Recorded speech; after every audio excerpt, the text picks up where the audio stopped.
वर्षी आम्ही एक पण ठिकाणी मास कॉपिंगचे प्रकरण घडू देणार नाही, त्याची पूर्ण तयारी आमची आहे। प्रत्येक स्टेक होल्डर सोबत आमची मीटिंग होत आहे। आज सकाळी पोलीस जे पथक आहे त्यांच्यासोबत माझी मीटिंग झाली, काल केंद्र प्रमुखांसोबत मीटिंग झाली।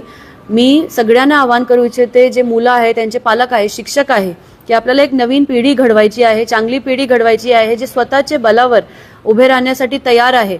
चीट कॉपी केल्यानंतर त्यांना स्वतःवरती कॉन्फिडन्स काही राहत नाही, तर आपल्याला चांगली पिढी घडवायची आहे। म्हणून काही करून त्यांना चीटिंग करू देऊ नका तुम्ही, आणि त्याच्यामध्ये सहकार्य अजिबात करू नका। जर असे प्रकरण आमच्या समोर आले तर आमची तयारी आहे निलंबन करण्याची, वडतर्फ करण्याची सुद्धा। तर मी जे ट्रस्ट आहे, ट्रस्टनं सुद्धा सांगते की असं काही होऊ देऊ नका तुमच्याकडे। आमचे पूर्ण पथक तिथे फिरणार आहे, तयार राहणार आहे। आम्ही सीसीटीव्ही प्रत्येक खोलीमध्ये सीसीटीव्ही लावलेले आहेत, पोस्टर्स लावणार आम्ही, आणि ड्रोनचा सुद्धा वापर करणार, कारवाई फौजदारी कारवाई करणार।